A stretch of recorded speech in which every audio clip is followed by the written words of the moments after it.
Well, current events are moving quite swiftly. I want to try to keep up with them as fast and as quickly as I can.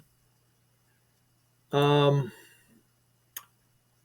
Catherine Herridge, a few days ago, she predicts a black swan event in 2024. Let's listen to what she has to say. 2024 may be the year of a black swan event. This is a national security event with high impact that's very hard to predict. There are a number of concerns that I have that factor into that. And not only this sort of enduring heightened threat level that we're facing, the wars in Israel, also Ukraine, and we're so divided in this country in ways that we haven't seen before. And I think that just Okay. So we have a whole bunch of things happening at once, folks. All right. And if you're not careful, you will never see it coming.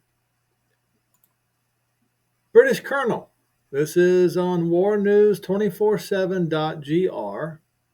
Translated, British Colonel says NATO will send troops to Ukraine if the country collapses within 2024, the crucial decision. So everybody is pointing toward 2024.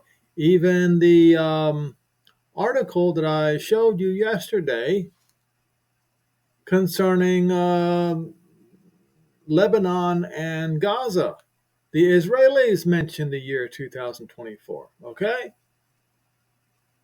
Now, I'm going to talk a little bit about the two witnesses today. I'm going to go ahead and start first in Matityahu 24. I should have positioned them differently, but I'll do the best I can. Um, Now, Israel's tribulation. See, 100% of Christianity believes that Israel's tribulation is yet to come. That is absolutely false. It's already occurred and it's about to finish. And once it is over, then the tribulation upon the Gentiles begins. I have proven this over and over and over again. So, the abomination of desolation, that is concerning several of the Caesars, one of which was Caligula, placing the abomination of desolation in every synagogue around the realm of Rome, and then putting it in the temple, which it was summarily thrown out, leading to the revolt a little bit later. But in this particular instance, right here, uh, this would have been the one where Caligula placed in, because when Titus did it, the temple was already on fire, burning to the ground, and if you haven't fled by then, it was already too late. So let them which are in Judea flee into the mountains. See? So at the point in time where Caligula placed the abomination of desolation in the holy place, and he did, that was a time where you needed to, and I think it was just a matter of a couple of years maybe, you had time to get out, flee to the mountains. The mountains were in the south. Let them on the housetop not come down, and so on and so forth. Pray that your flight be not in the winter, neither on the Shabbat, for there shall be great tribulation. Not see.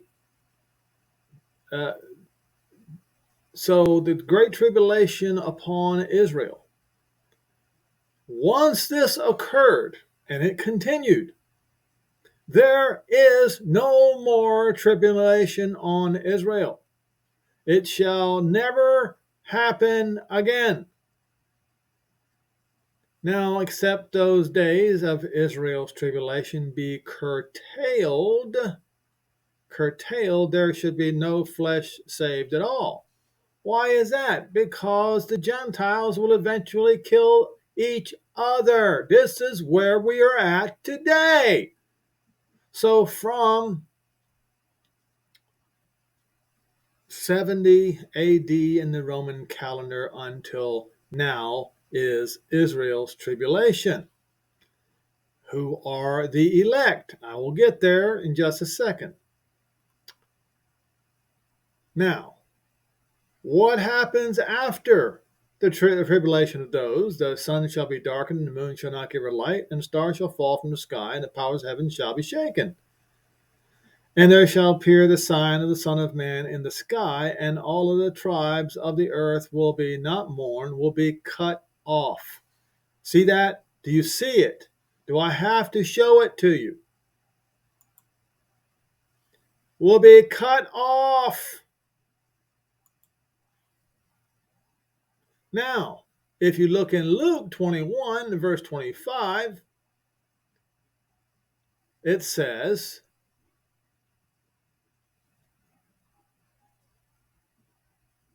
there shall be signs in the sun and the moon and the stars and upon the earth, distress upon the what?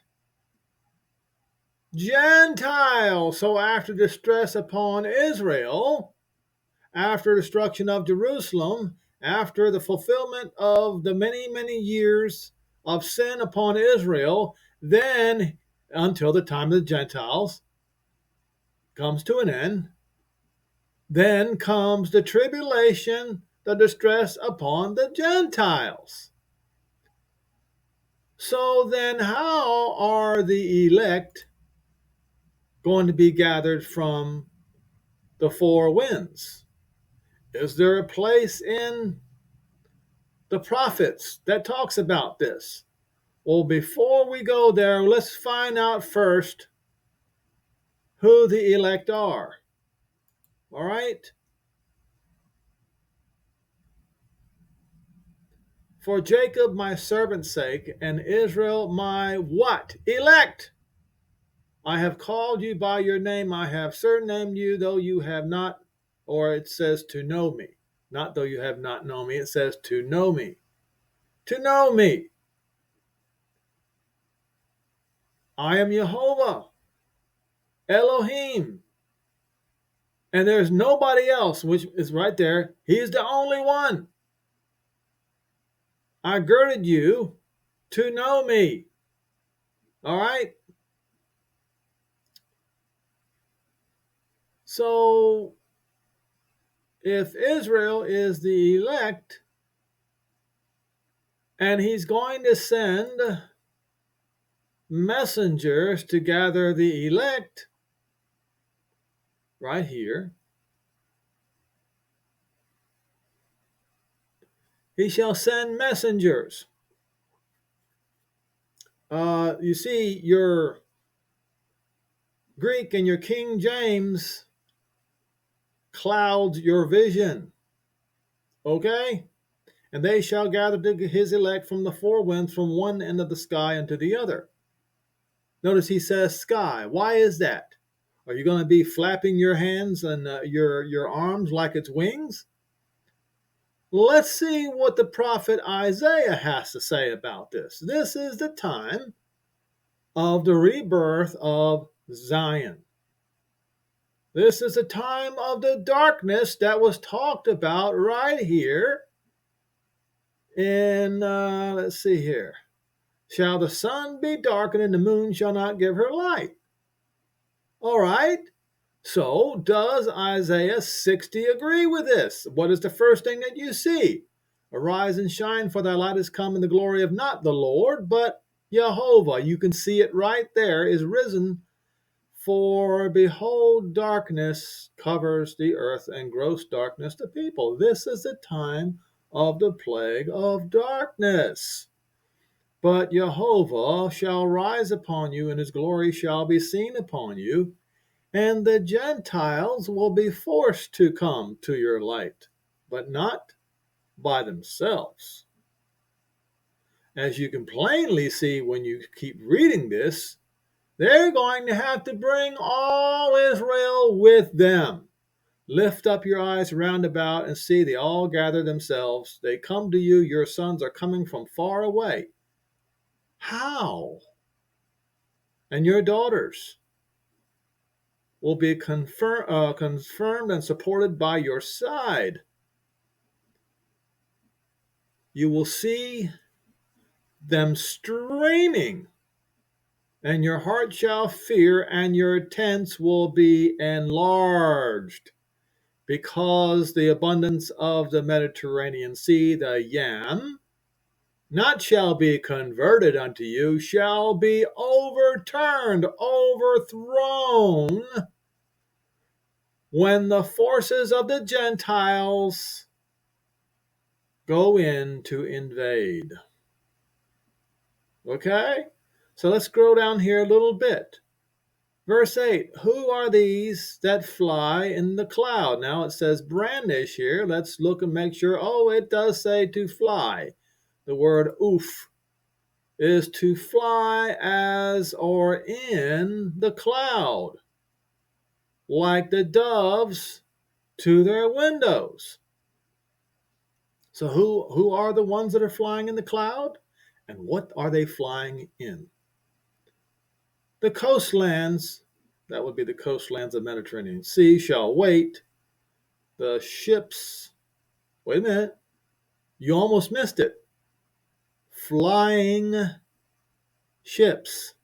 Did you get that? Fly in ships of Tarshish, the furthest points west. First. Why is that? Okay, let's do this. Let's look up where the Jews are located on the earth today. Where the Jews are today. All right. So over 85% of Jews live in Israel or the United States. Israel, whose population is 73.9% Jewish, is the only country where Jews comprise more than 2.5% of the population. So how many? So 85%. So it's Israel and the United States, and that's where most of the Jews are. In fact, if you look up the number of Jews in the U.S., 7.6 million people. In Israel, it is, well, come on now. It's not giving me an accurate, it just says Israel's population stands at approximately 9. There are a lot of Arabs in Israel. Demographics of Israel. I guess it's going to force me.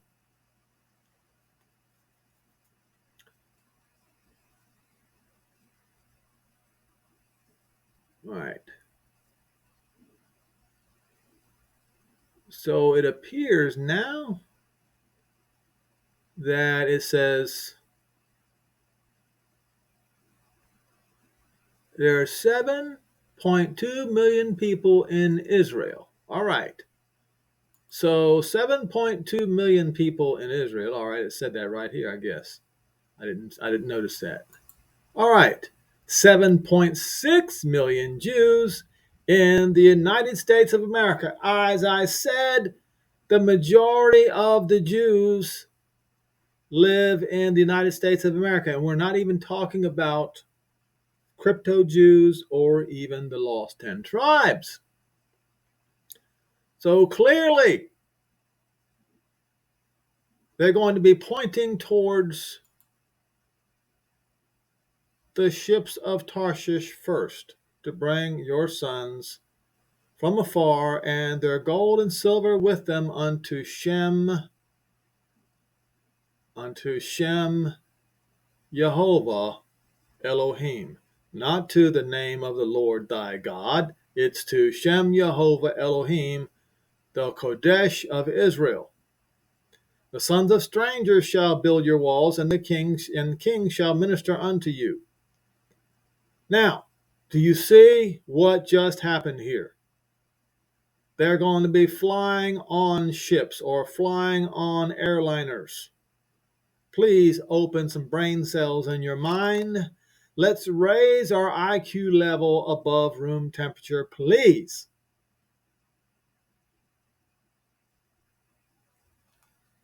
In spite of what you've been told about some kind of rapture, this is how it's going to happen, and it is going to be Israel that's going to be brought back.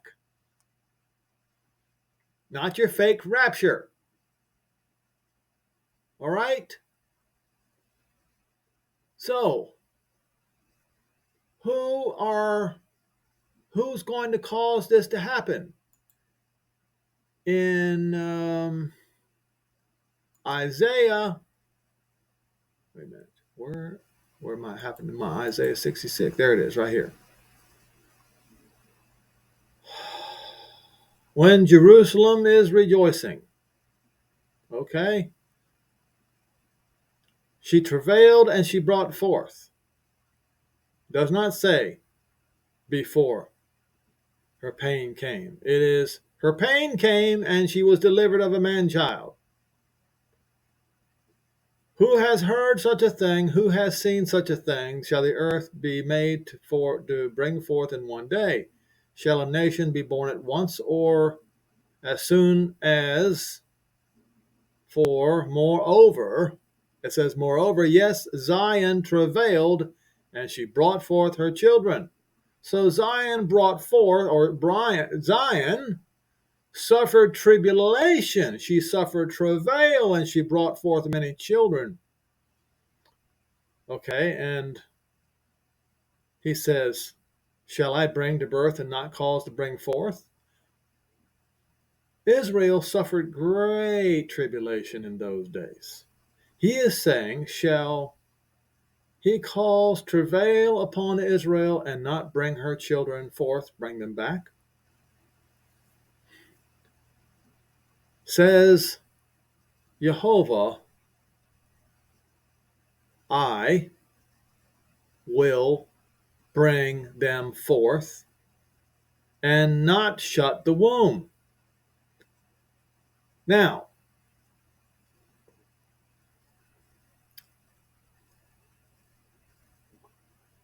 how is he going to do this? Jehovah will come with fire and with his chariot, like a whirlwind, to render his anger with fury and his rebuke with the flames of fire. For by fire and by the sword, will Jehovah judge flesh, and the slain of Jehovah shall be many. It says here in verse 18, and this is speaking of the Gentiles here, obviously, you can see it. I know their works and their thoughts, and it shall come to pass when I shall gather the Gentiles and the tongues, and they shall come and see my glory. You see, the lights are going to be turned off. How is this going to happen? I'll go back to Revelation 11 in just a minute. And I will set a sign among them. I will send escapees. You see that? The escaped. Well, hold on. Fugitives. I will send fugitives. Eliah was a fugitive. Okay. Eliah the prophet was a fugitive. Unto what? The Goy, the Gentiles, to first Tarshish. Why to Tarshish first? Because the farthest west points are where the vast majority of Israel are still located. To Pool and to Lud, and that draw the bow, to Tubal, to Greece, and to the coastlands. The coastlands will be the coastlands of the Mediterranean Sea that have, no, not that have not heard my fame, but to hear my fame and to see my glory. And they, that is those fugitives, shall declare my glory to the Gentiles. And they will bring all your brethren for an offering to Jehovah out of all the Gentiles upon Sus. Birds, flying ships, and in chariots, whether they are four-wheel drive, six-wheel drive, eight-wheel drive, whatever, and in covered wagons, covered wagons, buses,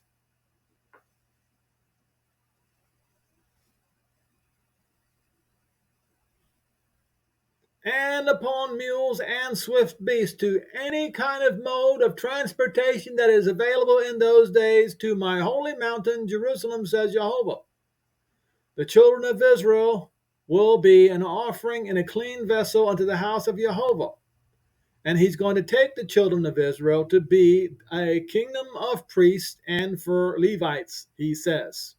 And as for the new heaven and the new earth will I make, and shall remain before you, and your seed will stay, and your name will stay. Okay. Who are these men who are going to do this? They are written right here. The two witnesses. Revelation 11 verse 1, it shall come, there was a given to me a reed like unto a rod, and the messenger stood and said, rise and measure the temple of Jehovah. This is Yochanan had a vision. The temple was still standing. He is telling Yochanan a certain message, and the altar and them that worship therein. But the court which is outside the temple, leave out, throw out, banish, cast out, and measure it not. Why? It is given unto the Gentiles, and the holy city will the Gentiles tread underfoot for 42 months. That prediction was from 70 AD until the last vestiges of the Jews were either killed or taken into captivity. 3.5 years later, nearly 2,000 years ago. No, it does not match with your false narratives of today, and it is unfortunate that your preachers have lied to you, have deceived you, so that you will believe that when Israel's Messiah come, that he is your enemy. I will give power to my two witnesses, and they shall prophesy 1,260 days, clothed in sackcloth. What are they going to do? These are the two olive trees and the two lampstands standing before the Elohim of the earth. So was Eliah and Elisha were both an olive tree that stood before the Elohim of the earth. And if any man will hurt them, fire proceeds out of their mouth, just like when the king sent a company of 50 to go and bring Eliah to him. Eliah says, if I be a man of Elohim, let fire come down from the sky and destroy you and your 50 and devour their enemies. If any man will hurt them, he must in this manner be killed. They have the power to shut the sky so that it rain not in the days of their prophecy. See, folks, what you got to understand is it does not matter how many robots, how wise men thinks that they are in their own eyes. Once the faucet is turned off, you've got nothing. Once there is no water, it's over. And there is nothing that you can do about it. If you don't have fresh water, you will die. You will die in a very short period of time. And just as in the days of ancient Israel, when Ahab was king of Israel, Eliah the prophet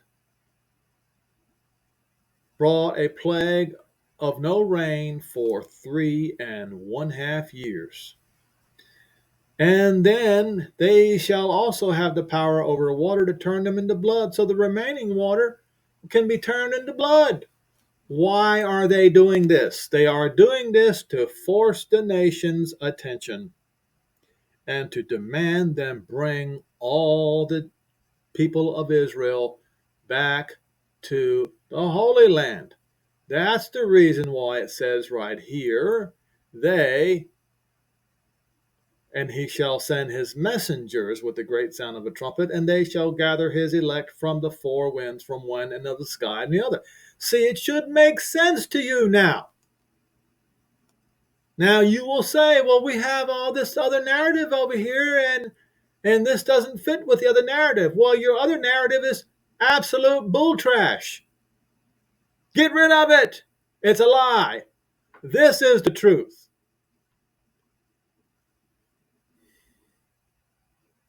Okay?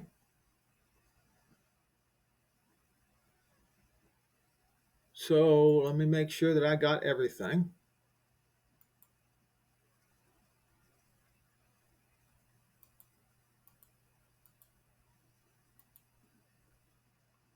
Oh, I think I missed an article. British Colonel, NATO will send troops to Ukraine if the country collapses within 2024. And of course, everything points toward 2024. It's not me that says that. Folks, I am not a prophet. I have told from the very, very beginning I would never, ever, ever claim myself to be a prophet. Okay? All you have to do is take a look of what's going on around you and look at the scripture not through the eyes of your preacher, but as I have been doing here, through Strong's exhaustive concordance. This is Strong's, and and BibleHub.com to me is the best Bible help there is, because you can go line by line and word by word, and you can go to and uncover a secret written in Daniel 12 that no preacher knows. And even if they do, they won't discuss it, because if you read it in Hebrew, it will totally and destroy and dismantle the entire current Christian narrative. At that time, Michael, or Mikael, means who is like Elohim, will stand up. The great Tsar, chieftain, which stands for the children of your people. And there shall be, listen carefully now, I want you to see what it says in King James Version. King James Version says, there shall be a time of trouble such as never was since there was a nation to that time, and to that time your people shall be. That's not what it says. It says, there shall come to pass. Do you see that? Hayah is come to pass. Eighth time. Sarah, trouble, adversary. Not such as never. It says, on the going, the Gentiles. The Gentiles. At that time, your people shall be delivered. Those that are found written in the book. Who are the ones found written in the book? The elect. And you see, folks, this is what your preacher does not want you to see.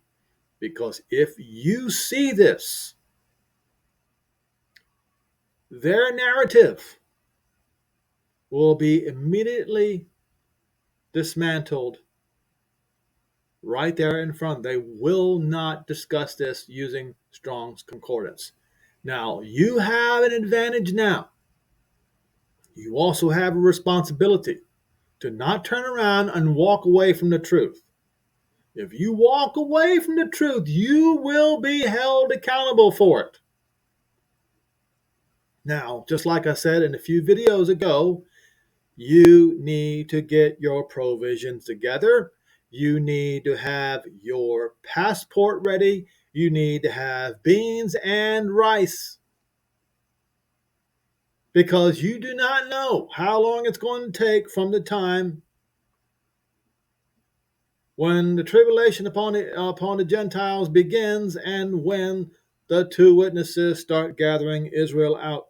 The two witnesses have to bring plagues so that the Gentiles will gather all the people of Israel and bring them to the Holy Land.